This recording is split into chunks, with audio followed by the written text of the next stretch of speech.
26 अप्रैल 1986, आधी रात का वक्त, सब कुछ आम दिनों जैसा था। लेकिन एक न्यूक्लियर पावर प्लांट के अंदर चल रहा था एक ऐसा टेस्ट जो दुनिया की सबसे बड़ी मैन मेड ट्रेजेडी में बदल गया। एक ऐसी गलती जिसने हवा को जहरीला, मिट्टी को रेडियो एक्टिव और इंसानी जिंदगी को मौत के मुंह में ढकेल दिया। जी हाँ, हम बात कर रहे हैं Chernobyl nuclear power plant tragedy की, जिसका असली नाम था VI. Lenin nuclear power station, जो यूक्रेन के एक छोटे से शहर प्रिपियात के पास बना था, जो उस वक्त सोवियत यूनियन का हिस्सा था। आज हम चेरनोबिल ट्रेजेडी को डिटेल में समझेंगे और जानेंगे न्यूक्लियर रिएक्टर या न्यूक्लियर पावर प्लांट होता क्या है, चेरनोबिल में क्या टेस्ट हो रहा था, वो क्या मिस्टेक्स थी जिससे इतनी बड़ी ट्रेजेडी हुई, और कौन थे वो हीरोज जो मौत के मुंह में कूद गए सिर्फ आम लोगों को बचाने के लिए।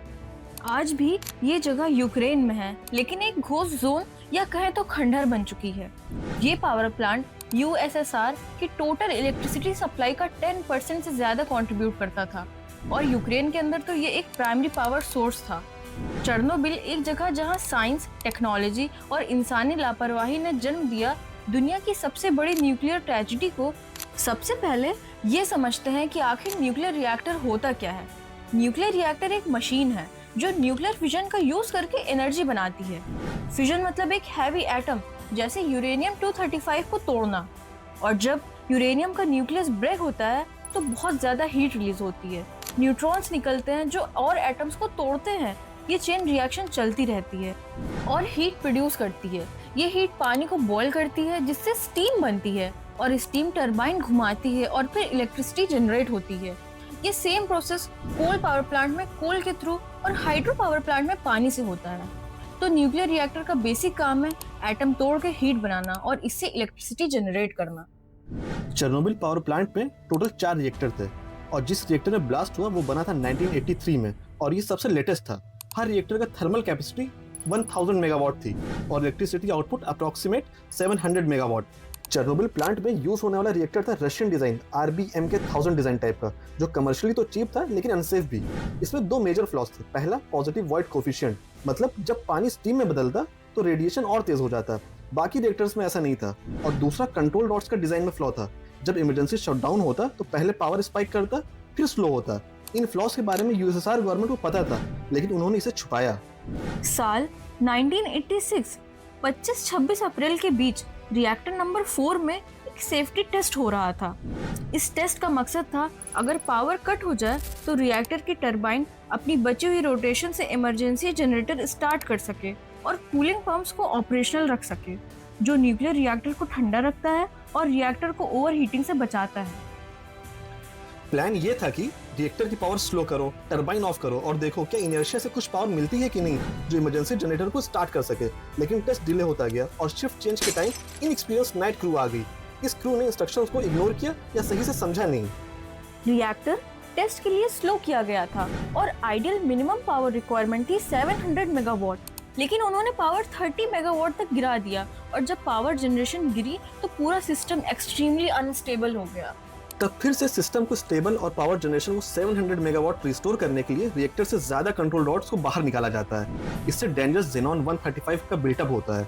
कंट्रोल रॉड्स बोरॉन और कैडमियम से बनी हुई रॉड्स होती है जो न्यूट्रॉन को एब्जॉर्ब करती है और न्यूक्लियर रिएक्टर को स्लो करती है।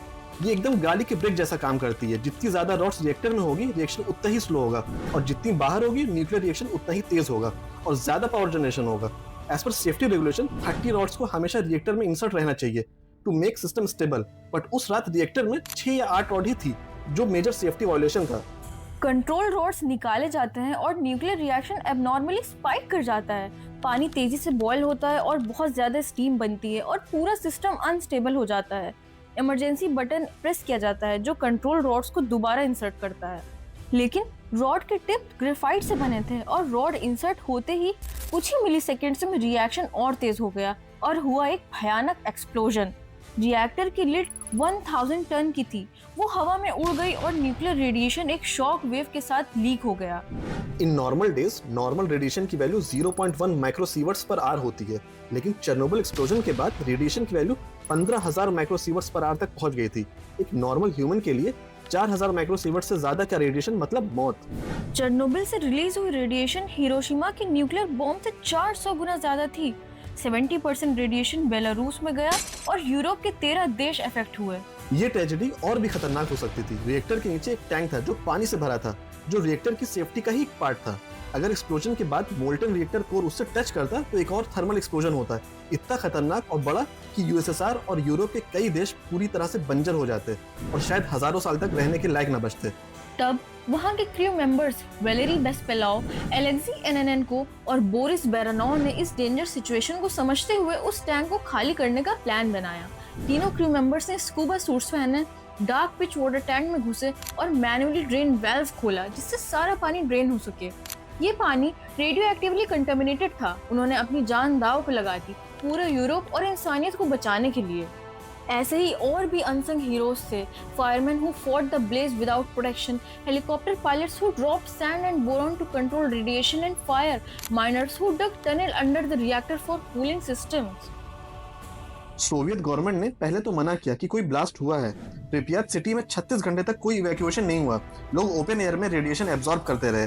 लेकिन स्वीडन ने जब अपने प्लांट्स में रेडिएशन डिटेक्ट किया तब जाके यूएसएसआर ने एक्सप्लोजन को एक्नॉलेज किया, लेकिन तब तक बहुत देर हो चुकी थी। फिर शुरू हुआ क्लीन अप ऑपरेशन। 6 लाख लोग बुलाया गया। इन्हें बोला गया लिक्विडेटर्स। इनका काम था रेडियो एक्टिव सॉइल और वेस्ट को हटाना, ग्रेफाइट फ्रैगमेंट्स को मैनुअली क्लीन करना, सार्कोफेगस बनाना टू ट्रैप रेडिएशन। वहाँ का रेडिएशन इतना ज्यादा था कि पहले ही कुछ दिनों में 134 वर्कर्स और फायरमैन एक्यूट रेडिएशन सिंड्रोम से बीमार हुए। 28 लोग कुछ वीक्स के अंदर मर गए। बाकी के अंदर लॉन्ग टर्म कैंसर डेवलप हुआ। बेलारूस और यूक्रेन में थ्रोट कैंसर और ब्लड कैंसर के केसेस एक्सप्लोजन के बाद 400% से ज्यादा बढ़ गए। गायें जो कंटामिनेटेड घास खा रही थी उनका दूध रेडियो एक्टिव हो गया और बच्चों में थायराइड कैंसर डेवलप हो गया। बिना जानकारी के लोग ये दूध पी रहे थे जिससे रेडिएशन डायरेक्टली ह्यूमन बॉडी में गया। आसपास के जंगलों में इंसेक्ट्स और बर्ड की पॉपुलेशन सडनली ड्रॉप हो गई। चेर्नोबिल प्लांट ईयर 2000 तक ऑपरेशनल था और फिर इसे परमानेंटली बंद कर दिया गया। 2016 में $2.1 बिलियन की लागत से एक न्यू सेफ कन्फाइनमेंट स्ट्रक्चर बनाया गया, एक स्टील डोम जो रिएक्टर को फुल्ली कवर करता है, क्योंकि पुराना सार्कोफेगस जल्दबाजी में बनाया गया था और उसमें ओवर द इयर्स रस्टिंग से क्रैक्स आ गई थी जो फिर से प्लांट से रेडिएशन लीक कर सकती थी। रेडिएशन अभी भी वहाँ है लेकिन अंडर कंट्रोल है। चेर्नोबिल अब एक घोस्ट टाउन बन चुका है। सिर्फ रिसर्चर्स, टूरिस्ट और जंगली जानवर ही वहाँ रहते हैं।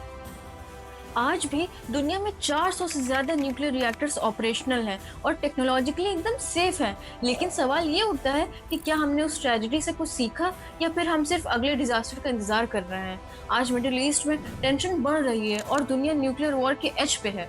इजराइल ओपनली ईरान के न्यूक्लियर साइट्स को टारगेट कर रहा है। ऐसे अटैक सिर्फ एक देश के नहीं, पूरी दुनिया के न्यूक्लियर सेफ्टी को खतरा बना देते हैं। यूएन और आईएईए बार बार वार्न कर चुके हैं, न्यूक्लियर रिएक्टर्स पर मिसाइल अटैक से रेडिएशन चेर्नोबिल जैसा फेलियर हो सकता है। पर क्या कोई सुन रहा है? नोबेल प्राइज की तमन्ना रखने वाले ट्रंप ने इजराइल के साथ मिलकर ईरान की न्यूक्लियर साइट्स पर अटैक किया। पूरा वेस्ट खेमा इस पर गूंगा और बहरा बन के बैठा हुआ है और वेट कर रहा है एक और डेडली डिजास्टर का। आपको ये स्टोरी कैसी लगी कमेंट्स करके जरूर बताइए और ऐसे ही इंटरेस्टिंग वीडियोस के लिए please do subscribe let's Storify.